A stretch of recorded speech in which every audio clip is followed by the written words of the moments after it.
Welcome to the channel, guys. Today I'm going to be doing a fragrance review for Bergamot by Commodity, so stay tuned. Now, as always, guys, if you like the content, don't forget to like and subscribe. It really helps me grow my channel so I can keep doing fragrance reviews, clone comparisons, and first impressions. I actually recently picked up this sample set from Commodity to check them out because I'd heard a lot about them, but actually I just found out at the time of this recording that Commodity is basically going out of business. And this isn't entirely true. From what I understand, they're going to be keeping operations going in the UK. Maybe they have a better business base in Europe, and so they want to stay there.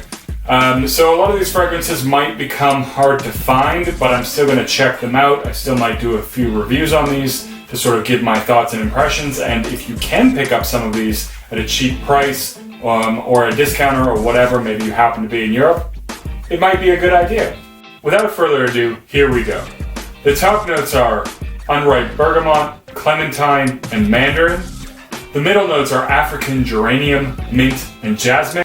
And the bottom notes are violet leaf, patchouli, musk, and vetiver. So in the opening, I'll say that this one does come off a lot to me like Bergamot 22 in the opening. So it does have that sort of unripe bergamot feel to it, where it's just kind of still hanging on the tree, not quite ready to be picked, but it has this very nice citrusy accord with a little bit of vetiver mixed into it. Now, this is not, to my nose, a clone of Bergamot 22. I think it has a lot that makes it quite different. For example, the clementine and the mandarin also start to make themselves a little bit more present later in the opening, and that adds a nice sweetness and an orangish touch that isn't really there in Bergamot 22. So overall, this has a very nice bergamot vetiver opening with an orangey, citrusy vibe to it as well. It really is very nice and very enjoyable. In the dry down, the vetiver becomes more present, and at least to my nose, I find that this has a little bit of that soapy vetiver quality that a lot of fragrances do have, and it does add this sort of clean dimension to it. But a lot of that mandarin and the bergamot does remain into the dry down quite deeply, and so it still has this sort of zesty, unripe citrus kind of accord to it, which is really enjoyable as the vetiver becomes more present.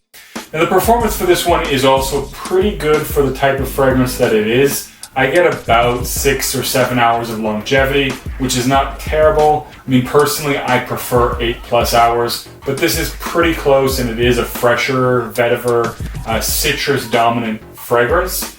The projection is also not bad. This is not beast mode by any means. It comes off as moderate projection, so you're going to get a nice cloud with some sillage, and it does create a nice scent bubble around you. So overall, I think this is a really nice fragrance, and it does have enough differences to set itself apart from Bergamot 22. But if you do already own Bergamot 22, this is probably a little bit redundant. They're not completely different. They're definitely in the same vein, and they do have similarities. So I wouldn't really consider picking up both of these. However, this one is also much cheaper than Bergamot 22, and if you do find it at a discount, because this fragrance is not going to be so easily available in the States or in Canada, it's probably much cheaper than Bergamot 22. This does have a nice, clean, zesty, fresh, citrusy accord to it that does lend itself well to being a more masculine fragrance, as well as having a certain amount of class to it, and it does definitely have versatility because of that. This is definitely something that's more suited for the summer.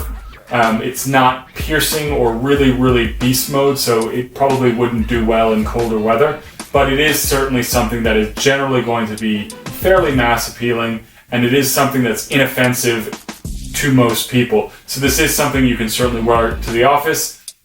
You could dress it up a little bit, but this one I think is really something that's great for the summer, great for being out in the sun and in the nice weather. This certainly sort of captures that feeling pretty well as well. So overall, this is a nice fragrance, and I do enjoy it. Anyways, guys, that's it for this one. If you do get a chance to get your nose on this one, go ahead and do it. It is a nice fragrance, and I don't think you'll be disappointed. And don't forget to comment, like, and subscribe, and I'll see you guys in the next video.